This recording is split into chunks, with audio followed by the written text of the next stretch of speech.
Hello friend, स्वागत है आप सभी का स्टडी संसार में।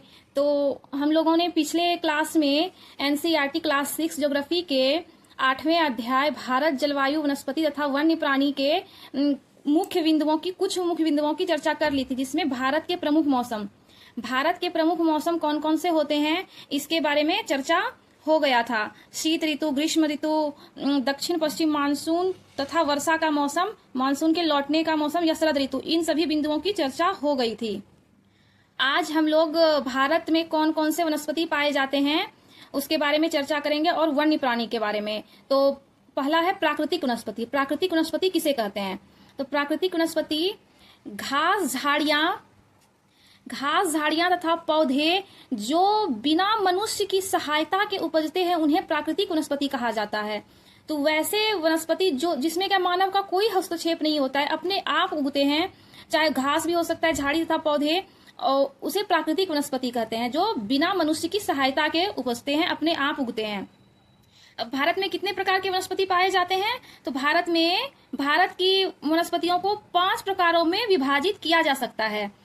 उष्णकटिबंधीय सदाबहार वन, उष्णकटिबंधीय पतझड़ वन, कटीली झाड़ियां, पर्वतीय वनस्पति तथा मैंग्रोव वन। तो अब आते हैं उष्णकटिबंधीय वर्षावन। उष्णकटिबंधीय वर्षावन के बारे में समझते हैं।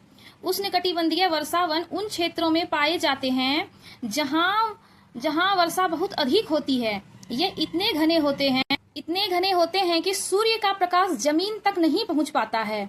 वृक्षों की अनेक प्रजातियां इन वनों में पाई जाती हैं।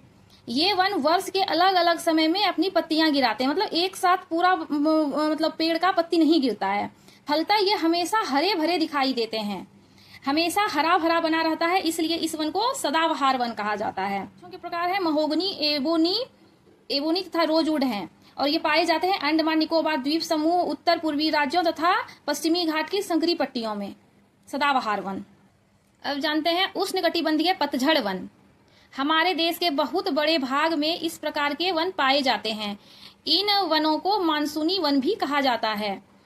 उष्णकटिबंधीय पतझड़ वन को मानसूनी वन भी कहा जाता है। ये वन घने होते हैं और वर्ष के एक निश्चित समय में अपनी पत्तियां गिराते हैं। इन वनों में पाए जाने वाले महत्वपूर्ण पेड़ साल, सागौन, पीपल, नीम तथा शीशम हैं। ये मध्य प्रदेश, उत्तर प्रदेश, बिहार, झारखंड, छत्तीसगढ़, उड़ीसा तथा महाराष्ट्र के कुछ भागों में पाए जाते हैं। उष्णकटिबंधीय पतझड़ वन। अब आते हैं कटीली झाड़ियां।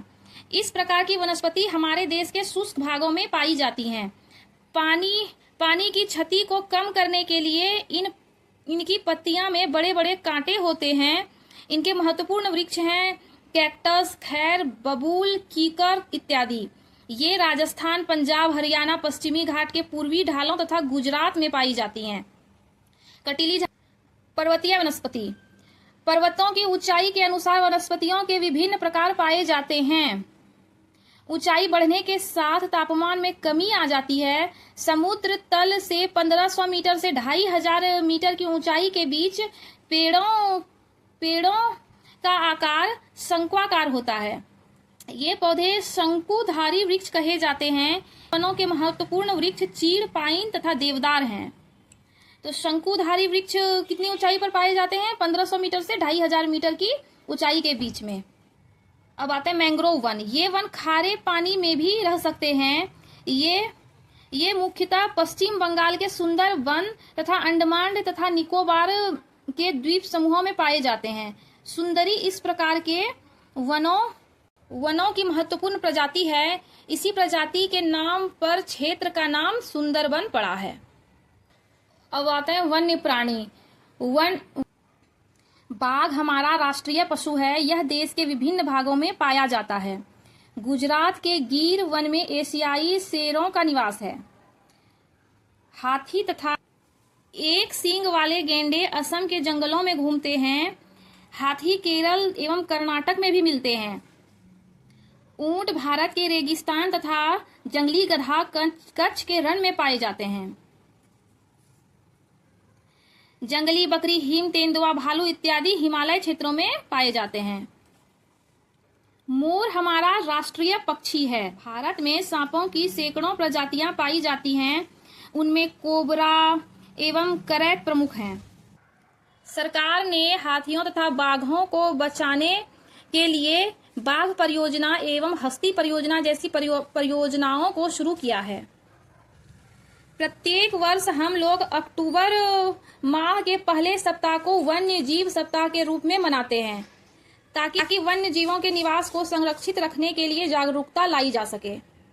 प्रवासी पक्षी, कुछ पक्षी जैसे pelican, Siberian crane, stork, flamingo, Pintail बतख, करलियू इत्यादि प्रत्येक वर्ष सर्दी के मौसम में हमारे देश में आते हैं।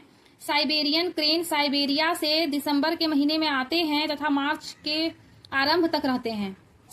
धन्यवाद आप सबको। यदि ये वीडियो पसंद आए तो लाइक शेयर सब्सक्राइब जरूर करिएगा और कमेंट में सुझाव दीजिएगा।